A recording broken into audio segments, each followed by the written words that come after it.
Boa tarde a todos, que o Senhor Jesus nos guarde na sua paz, hoje e sempre. A parte que nos cabe comentar hoje do Livro dos Espíritos consiste nas questões 550 a 557. Trata da questão dos pactos, dos talismãs, dos feiticeiros, das bênçãos e maldições. Então, é um tema muito interessante e muito complexo. Mas, principiando na questão 550, Kardec pergunta aos espíritos: qual o sentido das lendas fantásticas em que figuram indivíduos que teriam vendido suas almas a Satanás para obterem certos favores? Então, a resposta dos espíritos: todas as fábulas encerram um ensinamento e um sentido moral. É uma fábula, né? O vosso erro consiste em tomá-las ao pé da letra. Isso a que te referes é uma alegoria que se pode explicar dessa maneira: aquele que chama em seu auxílio os espíritos para deles obter riquezas ou qualquer outro favor, rebela-se contra a providência, renuncia à missão que recebeu e às provas que lhe cumpre suportar neste mundo. Sofrerá na vida futura as consequências desse ato. Não quer isso dizer que sua alma fique para sempre condenada à desgraça. Mas desde que, em lugar de se desprender da matéria, nela cada vez se enterra mais, não terá no mundo dos espíritos a satisfação de que haja gozado na terra, até que tenha resgatado a sua falta, por meio de novas provas, talvez maiores e mais penosas.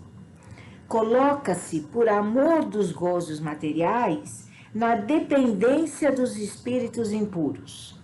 Estabelece-se assim tacitamente entre estes e o delinquente um pacto que o leva à sua perda, mas que lhe será sempre fácil romper se o quiser firmemente, granjeando a assistência dos bons espíritos. Bom, então aqui convém primeiro, nós fazermos uma análise do que seja essa figura, tão alardeada durante séculos, que é a de Satanás, porque segundo os ensinamentos da igreja, Satanás foi originariamente um anjo, Lúcifer, que por ambição revoltou-se contra Deus e foi então exilado para o inferno, e aí está fadado a ficar no inferno por todo sempre, e então, por despeito, por inveja, por maldade, ele procura arrastar as almas incautas para as más ações que as levarão também a sofrer eternamente no inferno. Esta é a história, o mito que se tem sobre Satanás. Porque, aqui no Livro dos Espíritos, na questão 131, que trata dos espíritos, Kardec pergunta aos espíritos: há demônios no sentido de que se dá esta palavra?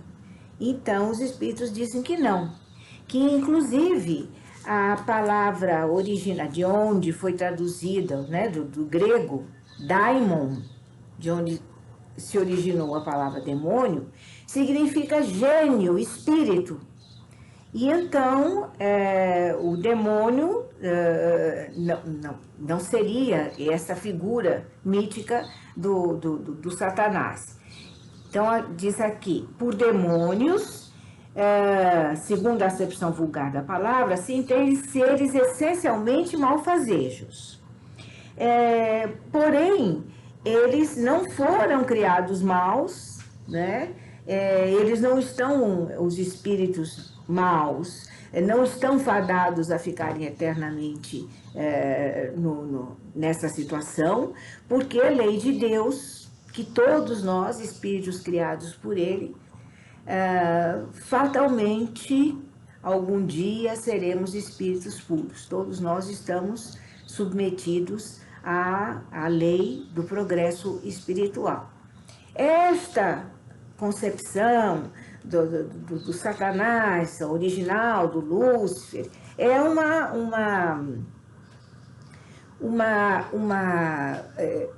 uma mitologia resultante do pouco entendimento dos homens sobre o mundo espiritual. Os homens, ao entrarem em contato com as realidades espirituais e vendo, constatando que existiam espíritos bons e espíritos maus, ou seja, anjos e demônios, que já eram anjos e demônios, chegaram à conclusão de que eles já foram criados assim por Deus. Mas, na verdade, nós precisamos pensar o seguinte, abrindo a nossa concepção às luzes do Espiritismo. Deus cria e sempre criou, e continua criando e sempre criará eternamente. E então, quando nós, espíritos encarnados na Terra, atingimos a inteligência, a compreensão, e entramos em contato com esta realidade da existência dos bons e dos maus espíritos, como nós ainda não tínhamos esta explicação que o Espiritismo nos traz, de que há a lei do progresso, nós, seres humanos, acreditamos que esses seres bons ou maus nasceram assim, foram criados assim. Porque quando os homens os conheceram, eles já eram assim, já estavam assim, Mas, na realidade, os bons e os maus espíritos, são os seres, os espíritos, os seres criados por Deus, E todos nós estamos fadados à evolução. E então, também seria, aqui Kardec explica, que seria ilógico nós acreditarmos que existe, então, um ser mítico, o Satanás, dotado de poderes tão grandes que desafia Deus o tempo todo, e, vamos dizer assim, rouba, entre aspas, as almas de Deus, as captura e as leva para o inferno. Seria a gente duvidar, da onipotência de Deus, Aqui tem a explicação. Os homens fizeram com os demônios o que fizeram com os anjos. Como acreditaram na existência de seres perfeitos desde toda a eternidade, tomaram os espíritos inferiores por seres perpetuamente maus. Por demônios se devem entender os espíritos impuros, que muitas vezes não valem mais do que as entidades designadas por esse nome, mas com a diferença de ser transitório o estado deles. São espíritos imperfeitos que se rebelam contra as provas que lhes tocam e que por isso as sofrem mais longamente. Porém, a seu turno, chegarão a sair daquele estado quando o quiserem. Poder-se-ia, pois, aceitar o termo demônio com esta restrição. Por exemplo, o demônio seria um espírito imperfeito, um espírito dedicado momentaneamente ao mal, mas que não ficará sempre assim, porque ele também terá que evoluir, porque a lei da evolução é uma fatalidade, Como entende atualmente, dando-se-lhe um sentido exclusivo, ele induziria um erro, pois com fazer crer na existência de seres especiais criados para o mal. Seria um absurdo nós acreditarmos nisso. Então, aqui vem a explicação final. Satanás é, evidentemente, a personificação do mal sob forma alegórica. Como precisa de figuras e imagens que lhe impressionem a imaginação, o homem pintou os seres incorpóreos sob uma forma material, com atributos que lembram as qualidades ou os defeitos humanos, né? Então, aqui ele diz, né, assim, na antiguidade, o tempo era personificado como um velho que carregava uma foice, uma ampulheta, né? E havia, então, também outras alegorias, formas humanas que representavam, né, as estações da natureza, eram alegorias da fortuna, da verdade, do comércio, da sabedoria, enfim, eram alegorias, né? E os modernos representaram os anjos, os puros espíritos, por uma figura radiosa de asas brancas, emblema da pureza, né? Com asas porque os antigos, né, achavam que só se podia voar tendo asas, né? Quando nós sabemos que os espíritos puros, né, os espíritos mais elevados, né, eles volitam, não precisam de asas, né? E Satanás foi personificado com chifres, garras e os atributos da animalidade, emblema das paixões vis. O vulgo, que toma as coisas ao pé da letra, viu nesses emblemas individualidades reais, que na realidade eles não são símbolos, né? Agora, já aconteceu, né, de videntes verem, né, certos espíritos impuros, certos espíritos dedicados ao mal, com aparências animalescas, né? E isso é perfeitamente explicado pelo Espiritismo. Por quê? Porque nós sabemos que o perispírito é plástico, ele é extremamente maleável, e o espírito, então, influencia a forma do perispírito. Então, por isso é que nós, ao desencarnarmos, nós mostramos na nossa veste espiritual, né, no nosso perispírito, a nossa realidade espiritual, né? Nós levamos marcados no nosso perispírito, muitas vezes, quando nós somos ainda muito apegados à matéria, né? Levamos sinais das doenças pelas quais nós morremos, por exemplo, né?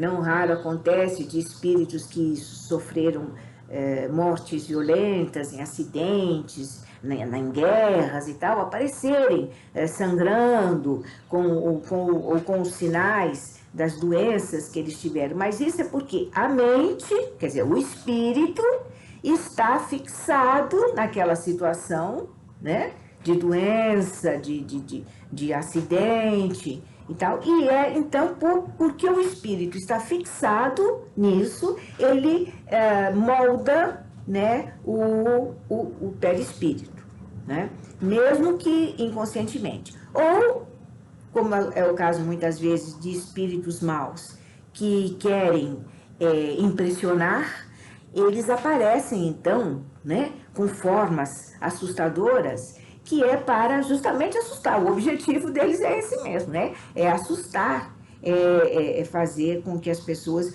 muitas vezes se submetam às ordens que eles dão, né? São espíritos muito apegados ainda à matéria, ao poder que tiveram, né? Ao desejo de dar ordens, de serem obedecidos. E então, eles, na espiritualidade, eles ainda se mantêm neste patamar de comportamento, né? E tem, muitas vezes, essas aparências impressionantes. Mas Satanás, essa figura, né, é uma figura mitológica que simboliza todos os espíritos maus, né? Então, voltando aqui à questão do Livro dos Espíritos que nós estamos vendo, né? Esta questão, essa lenda que existe de que as pessoas vendem né, a alma a Satanás em troca de benefícios materiais, né?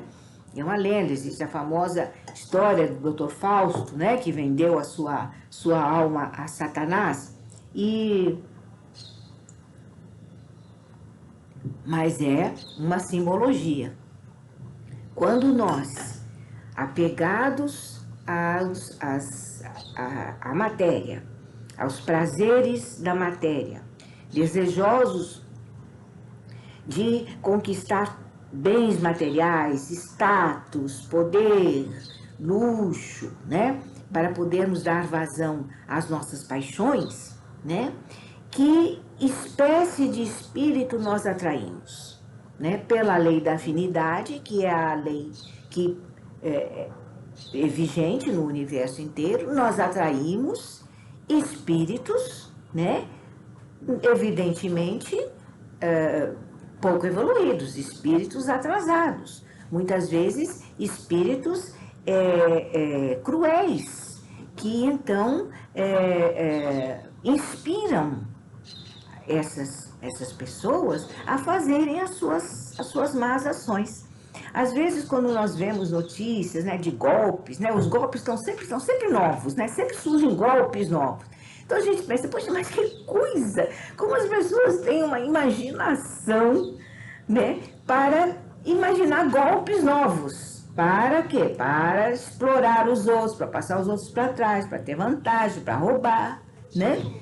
E então, quer dizer, eles têm a própria inteligência, né? Mas como os interesses deles são justamente de causar o mal aos outros, eles vão atrair espíritos que ainda querem causar mal às pessoas. Espíritos muito infelizes, muito atrasados, que ainda estão neste tipo de comportamento.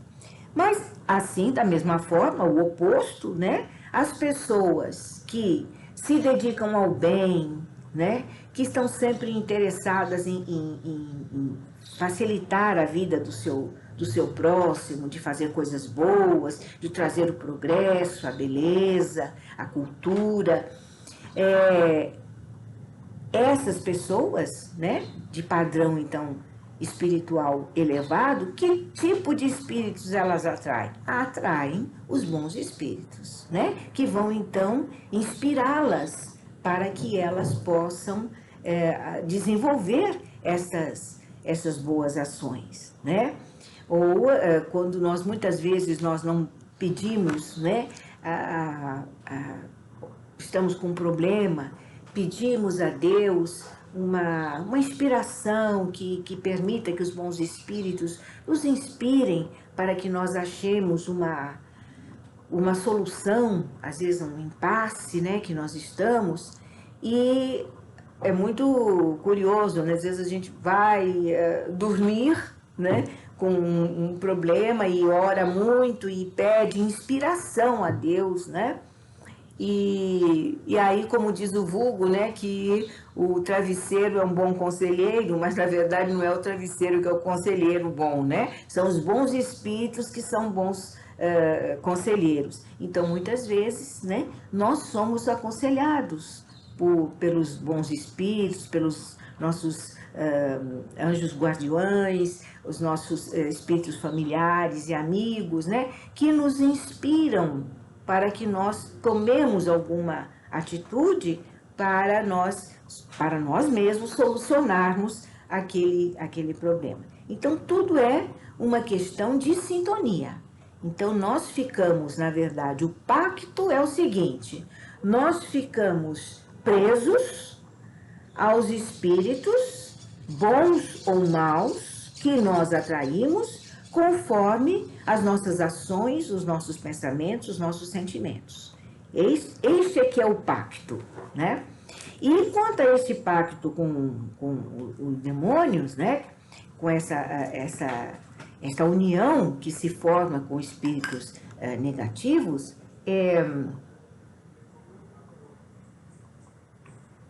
nós vemos na literatura espírita descrições muito impressionantes, né?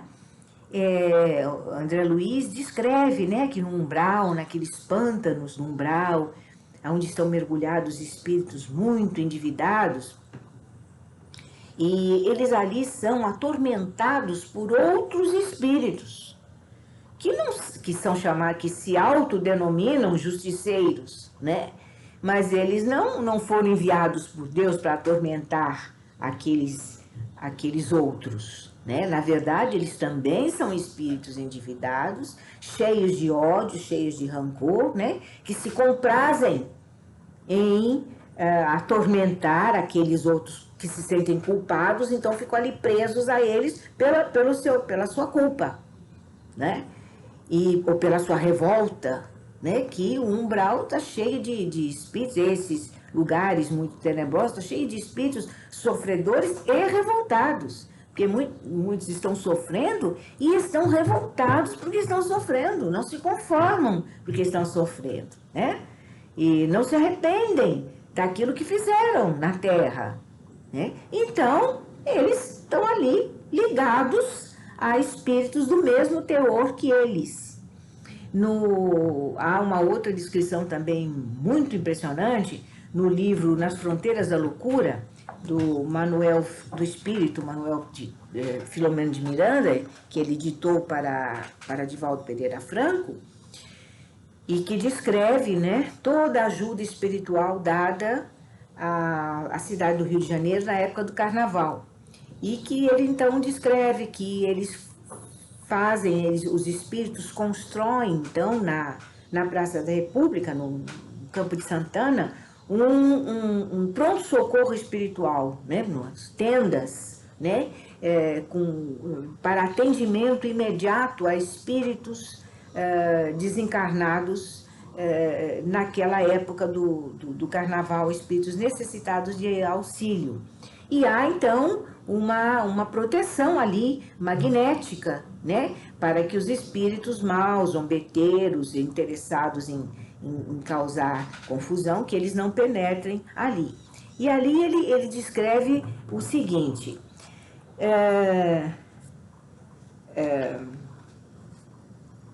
diz aqui, né, que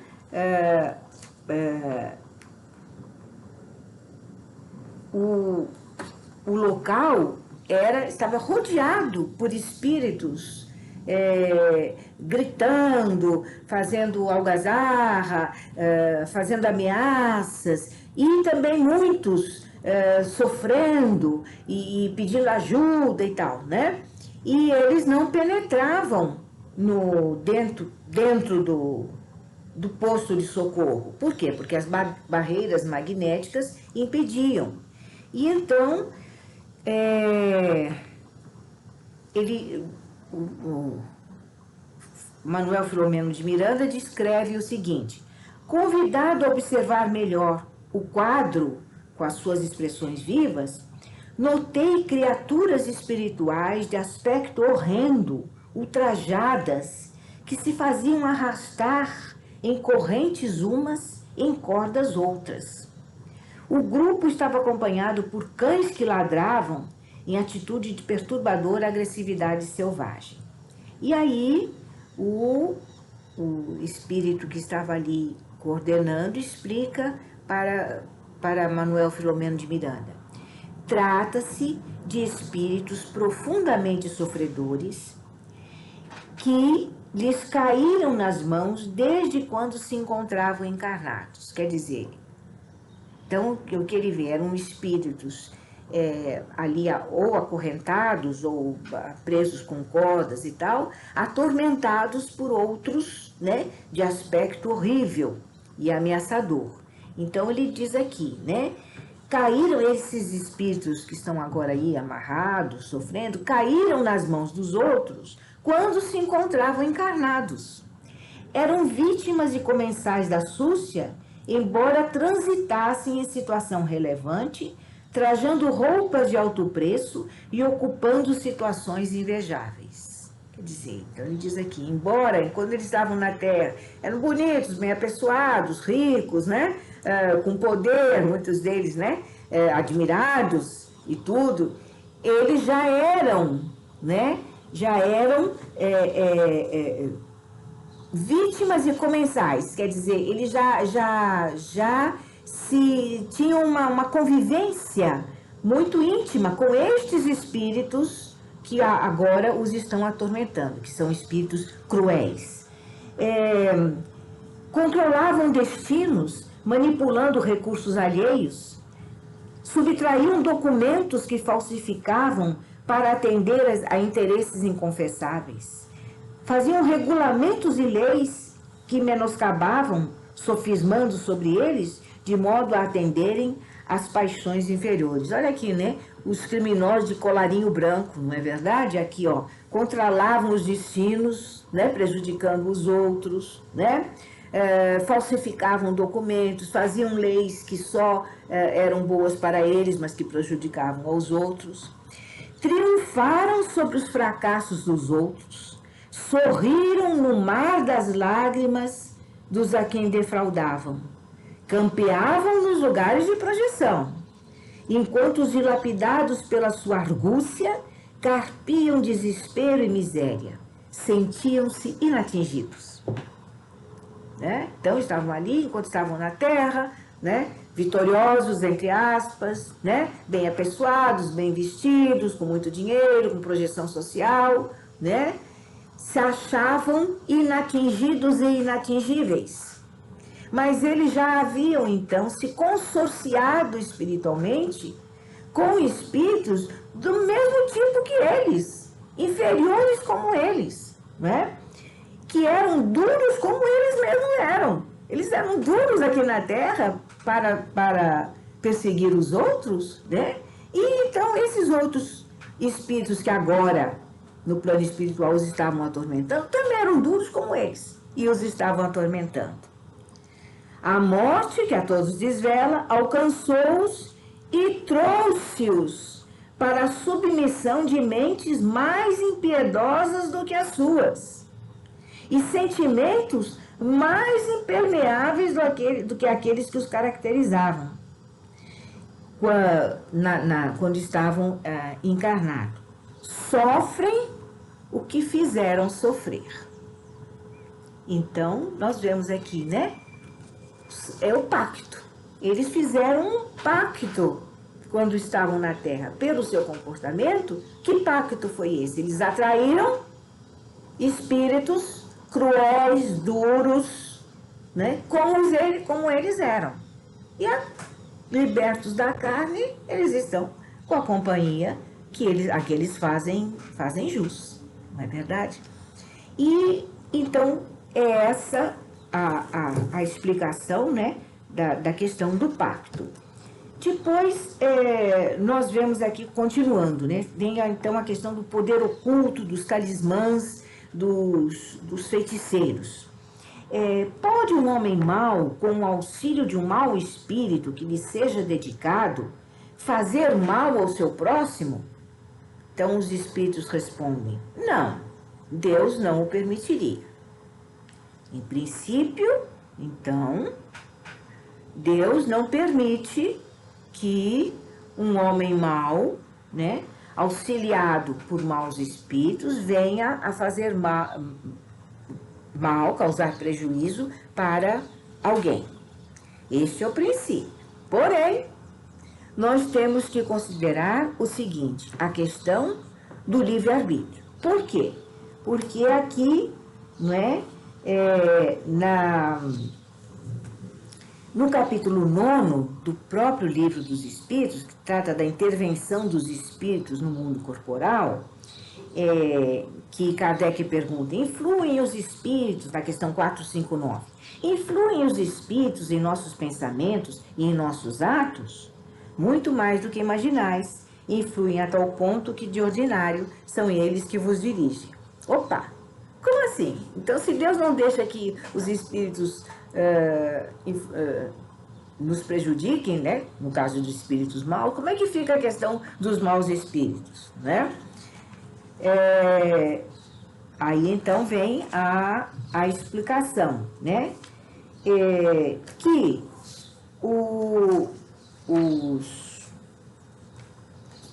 Deus permite, né? Por que permite Deus que os espíritos nos excitem ao mal? Os espíritos imperfeitos são instrumentos próprios a pôr em prova a fé e a constância dos homens na prática do bem. Como espírito que és, tens que progredir na ciência do infinito. Daí o passares pelas provas do mal para chegares ao bem. A nossa missão consiste em te colocarmos no bom caminho. Desde que sobre ti atuam influências más, é que as atrais, desejando o mal. Porquanto os espíritos inferiores correm a te auxiliar no mal, logo que desejes praticá-lo. Só quando queiras o mal, podem eles ajudar-te para a prática do mal. Ou só quando queiras o mal, podem eles prejudicar-te. Por quê? Porque nós então abrimos as nossas defesas. Nós ficamos o quê? No mesmo nível que eles. Não é verdade? Se fores propenso ao assassínio, terás em torno de ti uma nuvem de espíritos a te alimentarem no íntimo esse pendor, né? É assim que Deus confia à nossa consciência a escolha do caminho que devamos seguir e a liberdade de ceder a uma ou outra das influências contrárias que se exercem sobre nós. Então, é isso, quer dizer, a influência dos espíritos, ela depende de nós mesmos, das nossas propensões, dos nossos desejos, das nossas intenções, dos nossos pensamentos. A questão 467. Pode o homem eximir-se da influência dos espíritos que procuram arrastá-lo ao mal? Pode, visto que tais espíritos só se apegam aos que pelos seus desejos os chamam, ou aos que pelos seus pensamentos os atraem. Então, voltando aqui à nossa questão, tudo se resume, então, ao nosso livre-arbítrio. Em princípios, Deus não permite que nós sejamos prejudicados. Porém, se nós abrirmos as nossas defesas espirituais, no sentido de que as nossas propensões, os nossos pensamentos, os nossos desejos são de causar o mal, de nos deliciarmos com o mal que acontece para o outro, nós ficamos sujeitos também a sofrermos o mal que os outros nos desejam, por uma questão de sintonia, com o que nós já tínhamos citado, né? Aí vem a questão dos feitiços e dos feiticeiros. Que se deve pensar da crença no poder que certas pessoas teriam de enfeitiçar? A resposta dos espíritos. Algumas pessoas dispõem de grande força magnética, de que podem fazer mau uso se maus forem seus próprios espíritos, caso em que seja possível serem secundados por outros espíritos maus. Então, realmente, existem pessoas que têm uma grande força magnética, né? Como dizia minha avó, existe gente que tem o chamado olhar de secar pimenteira, né? A pessoa que tem um olhar magnético negativo, né? Eu conheci uma pessoa que uma vez elogiou uma planta bonita que alguém tinha no jardim e a planta secou, né? Quer dizer, a força magnética daquela pessoa. Imagine essa força, né, utilizada para o bem, que é o quê? É o caso das curandeiras, né? Que é a força magnética. Vamos ver aqui na questão 556. Mas tem algumas pessoas verdadeiramente o poder de curar pelo simples contato? A força magnética pode chegar até aí, quando secundada pela pureza dos sentimentos e por um ardente desejo de fazer o bem, porque então os bons espíritos lhe vêm em auxílio. Então, essa força magnética, quando os sentimentos da pessoa são maus, né, os frutos são maus, né? Ela causa mal-estar nos outros, e se for uma planta, um animalzinho, uma coisa pode até prejudicar, né, aquele ser vivo. E também o oposto também acontece. né? Quando a pessoa tem uma força magnética e um desejo sincero e profundo de ajudar, o que acontece? Essa sua força magnética, né, será polarizada, né, com a ajuda dos bons espíritos, né, que era o que faziam e fazem ainda as curandeiras por esse Brasil afora, por esse interior. Todos nós sabemos de casos de curandeiras, né, principalmente os mais antigos, né, sabem de casos de curandeira, realmente, né, que faziam, essa criança tá com um mal olhado, a criança estava enjoadinha, chorando e tal, estava com... talvez tivesse sido influenciada por maus fluidos, né, de alguém, ou pela força magnética de alguém. Tem que benzer, né? O que era a benzedura, né? A benzedeira, né? Então, na sua simplicidade, que era, ela agia assim, de forma assim, quase que inconsciente, né? Então, rezava, apelava para os seus santos de devoção e tudo, então, sei o quê, e então, né, punha a mão ali no local, né, e a pessoa melhorava ou às vezes até sarava. Uma grande força magnética utilizada para o bem. Quer dizer, a força magnética nós sabemos que ela existe, né? Nos nossos passes que são dados, né, na casa espírita,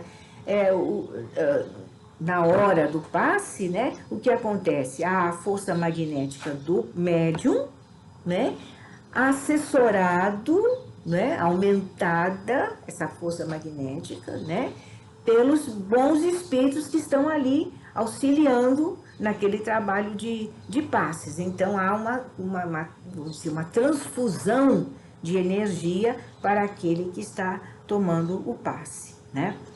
E a questão dos feiticeiros, né?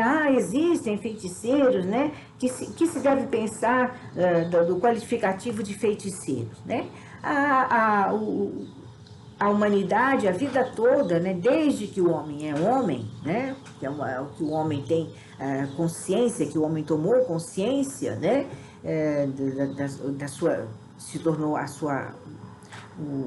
O princípio inteligente se individualizou e o homem tomou a consciência, tomou a inteligência, né? E desde que o homem adquiriu, né, pelo seu desenvolvimento, o livre-arbítrio, né? Deus concedeu o livre-arbítrio. No princípio, a humanidade não sabia a explicação destes fenômenos, né? Do magnetismo, né?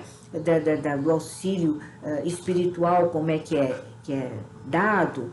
E então, qualquer pessoa que tivesse um poder magnético ou demonstrasse mediunidade, fosse ela qual fosse, né? Eram tidos como maravilhosos, eram tidos como um espanto pelos demais, né? Que os temiam muitas vezes ou os adoravam, né? Como seres especiais, né? Isso porque não se sabia, né? Da explicação lógica de todos esses fenômenos, né? Aí a questão dos talismãs, né? O que é o talismã? Né? O talismã é um objeto, né?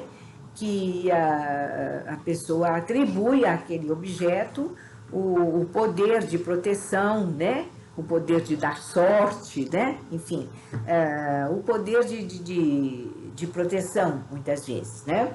Então, diz aqui, não pode aquele que... Kardec perguntando, né? Não pode aquele que, com ou sem razão, confia no que chama a virtude de um talismã, quer dizer, se alguém confiar na virtude de um talismã, ele pode atrair um espírito, por efeito mesmo dessa confiança, visto que então o que atua é o pensamento, não passando o talismã de um sinal que apenas lhe auxilia a concentração. Aí os espíritos dizem, é verdade. É verdade. Quer dizer, a pessoa tem o talismã ela acredita que aquele talismã tem um poder mágico, um poder especial, né, de proteção, de auxílio. Então, como ela acredita naquilo, né, ela então atrai um espírito que queira ajudá-la, né? E então, porque ela se concentra no objeto, mas ela, quem a auxilia, quem presta o auxílio, na verdade, é o espírito, né?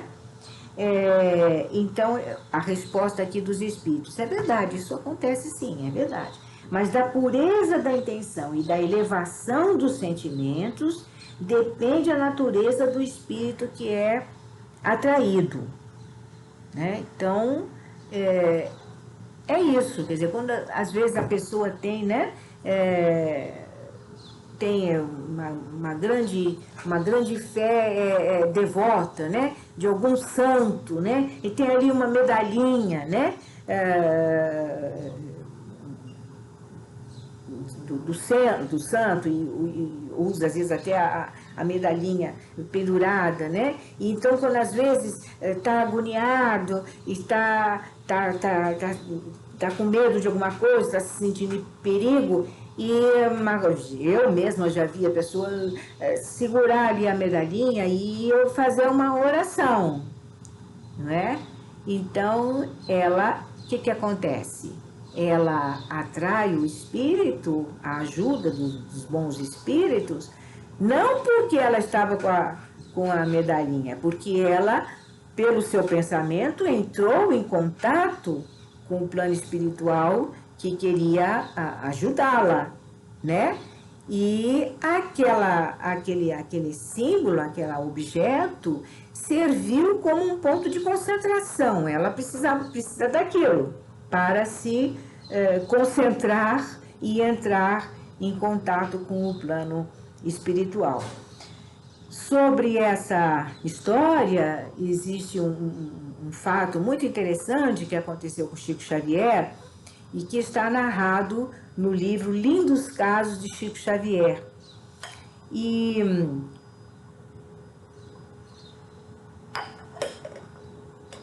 então, esse livro aqui, Lindos Casos de Chico Xavier, do Ramiro Gama, né? Uns casos muito interessantes. E tem um caso que é esse. Uma vez, Chico foi procurado por uma jovem que estava muito, muito doente, tuberculosa, e que disse a ele: Chico, eu estou muito mal, eu fui ao médico, o médico me deu essa receita para comprar um remédio para eu tomar, mas eu não tenho dinheiro, eu vim pedir para você. Chico não tinha um tostão no bolso, minha irmã, não tem um tostão, ainda demoro para receber meu pagamento, não posso comprar esse remédio para você. Mas vamos fazer o seguinte, você tem que tomar quantas doses desse remédio? Ela falou, eu tenho que tomar esse remédio durante um mês, 30 dias, 2 vezes por dia. Quer dizer, ela precisava tomar 60 doses, né, do tal remédio. Então, o Chico falou, então faz o seguinte, você todo dia, você lá na sua casa, você põe um copo d'água, corta a receita em 60 pedacinhos, né? E todo dia você pega um pedacinho da receita, faz uma oração muito sentida, muito verdadeira, de coração aberto, pedindo ajuda para o Senhor Jesus, pedindo aos bons espíritos que auxiliem, né? E pega um pedacinho da receita, põe na boca e engole com a água. Vai fazendo isso, faz isso os 30 dias, 2 vezes por dia. E algum tempo depois, né, passado mais de um mês, a moça voltou para falar com o Chico, já com uma outra aparência, bem disposta, e tudo. Chico, eu sarei. Você não sabe que beleza aqueles pedacinhos de papel que você me mandou tomar, os pedacinhos da receita que eu engoli, foram maravilhosos. Fizeram efeito, Chico. O Chico falou, graças a Deus, né? Porque se ele sabia, né, que ela precisava de alguma coisa material, ela estava pensando no remédio, em tomar um remédio, ela precisava daquilo. Não é? Então, o que fez efeito mesmo foi que ela, na hora de engolir o papel, né, ela entrava em contato com o plano espiritual. O plano espiritual fluidificava a água, que era isso que acontecia, né? A água era fluidificada. E aí ela engoliu o pedaço de papel com a água fluidificada fazia o efeito e curador que ela precisava. Então, veja, né? O pedacinho de papel atuou como um talismã, né? Um símbolo material para que ela pudesse entrar em contato com o plano espiritual. E aí, por fim, nós temos a questão das bênçãos e maldições. Podem a bênção e a maldição atrair o bem e o mal para aqueles sobre quem são lançadas? Nós sabemos que o que é uma bênção e o que é uma maldição, né? Quando alguém profere uma bênção, né? Deus te proteja, te ilumine e tal.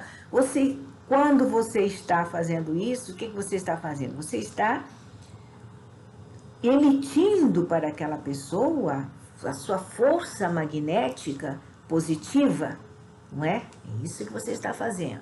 Ao mesmo tempo, se você também está desejando mal ao outro, né? Você verbaliza aquilo, né? A pessoa verbaliza aquele mal que ela está desejando ao outro.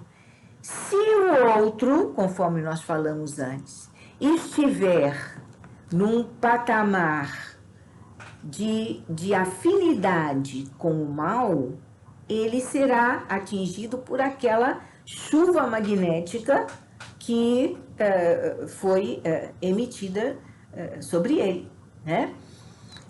Também sobre o Chico, nós temos um caso, né, que ele estava indo para o trabalho, muito já atrasado, apressado, ele ia a pé, trabalhava na Fazenda Modelo, também esse caso desse mesmo livro, dos lindos casos de Chico Xavier, e aí uma senhora queria falar com ele, Chico, vem cá, quero falar com você.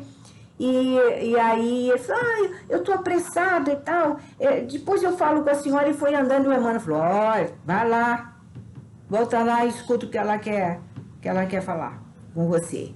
E então ele voltou, né, e falou, tá, me diga, tal. Então ele conversou com ela, deu atenção a ela, e daí foi embora, prosseguiu. E aí quando ele estava indo embora, ela acenou para ele, Chico, que bom falar com você, vai com Deus, Chico, vai com Deus, Deus te abençoe. E aí o Chico olhou e vinha aquela luz, né, que ela estava emitindo para ele, a bênção que ela estava emitindo, né, os sentimentos dela de carinho por ele. Então, essa é a bênção, né, é aquela emissão magnética. E a maldição também, né, que um deseja para o outro, um mal, né, é uma chuva, um dardo magnético que joga sobre o outro e que o outro captará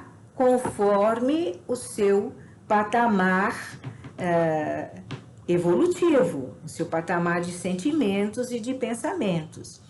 Existe uma história muito conhecida, existe uma coleção de livros muito bonita do escritor famoso francês, Maurice Druon, que escreveu uma série chamada Os Reis Malditos, que é sobre o rei Filipe o Belo e os seus descendentes.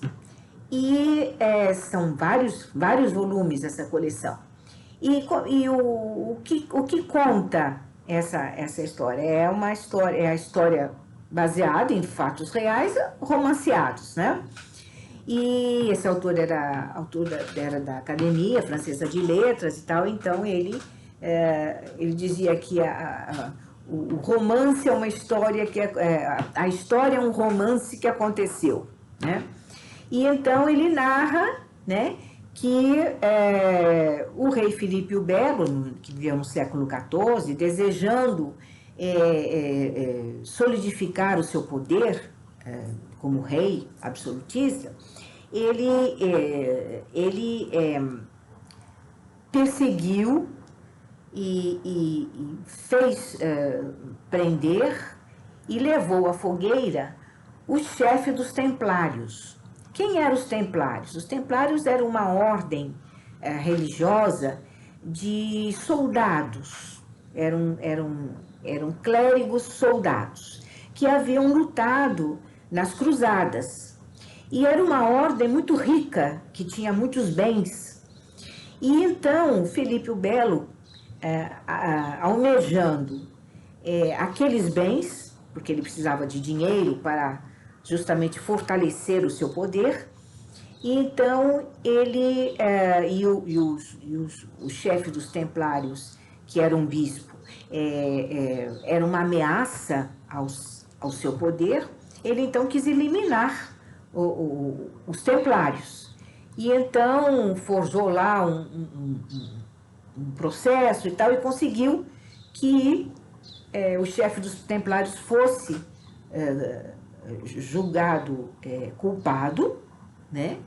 E a ordem dos templários foi extinta, todos os bens dos templários passaram para a coroa, como ele queria, né? E o chefe dos templários foi condenado à fogueira em praça pública, como se usava na Idade Média. E diz, né, o romancista, que na hora que o chefe dos templários estava morrendo, ele jogou uma maldição sobre o Filipe o Belo. Então ele diz que o Filipe o Belo era maldito e que a descendência dele não se manteria no poder, né?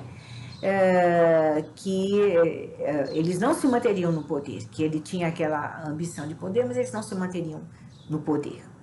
E ele morreu, né? E aí, no restante dos livros, a gente vê o que aconteceu. Eram 3 filhos homens que o Filipe o Belo teve, né? E realmente, o primeiro, depois que o Filipe o Belo morreu, o primeiro foi alçado ao trono, aconteceu várias coisas, ele não ficou. O segundo, aconteceu várias coisas, ele não ficou como rei. E o terceiro, aconteceram várias coisas. Enfim, o Filipe o Belo, a descendência do Filipe o Belo realmente não permaneceu no poder. Quer dizer, a dinastia do Filipe o Belo não permaneceu no poder. Mas nós vemos, né, na descrição do livro, dos livros, né, que todos eles, né, não precisavam nem da maldição do chefe dos templários para perderem o poder, porque eles agiam, todos eles cometeram tantos crimes também, tantas atrocidades, tantas escolhas equivocadas, tantos erros, né, que acabaram realmente, né, perdendo o poder que era tão almejado por todos e tal. Quer dizer, então, eles dariam com os pés pelas mãos, com maldição ou sem maldição. Quer dizer, não foi a maldição que modificou o destino, vamos dizer assim, do Filipe o Belo e dos filhos dele. O que aconteceu foi que eles próprios, né, com o seu comportamento e tudo, acabaram sendo, vamos dizer assim, errando pelos seus erros, né? Não conseguiram se manter no trono da França. Então, a gente vê, né? Quer dizer, a maldição, ela é também, né? Ela teria, se nós considerássemos que a maldição do chefe dos templários atingiu o seu objetivo, atingiu, vamos dizer assim, o seu objetivo, porque eles todos estavam no mesmo patamar, né, de maldade, de atrocidade, de vileza, né, que dava campo para que o mal se desenvolvesse na vida deles. Então, nós vemos, né, que conforme o Espiritismo nos ensina, nós precisamos, né, nós temos o livre-arbítrio para escolher a companhia espiritual que nós desejamos, e nós, pelo nosso comportamento, pelo cultivo dos nossos sentimentos positivos, dos nossos pensamentos positivos, é que nós ficaremos protegidos dos ataques, vamos dizer assim, tanto de encarnados como de desencarnados, né? Nós não sabemos, nós ignoramos muitas vezes a quantidade de perigos que são afastados de nós nem sabemos, e que o plano espiritual afastou, né? Conseguiu afastar de nós, porque nós tivemos um pouco de mérito para ter aquela proteção. Então é isso, né? O Espiritismo esclarece a nossa mente, né?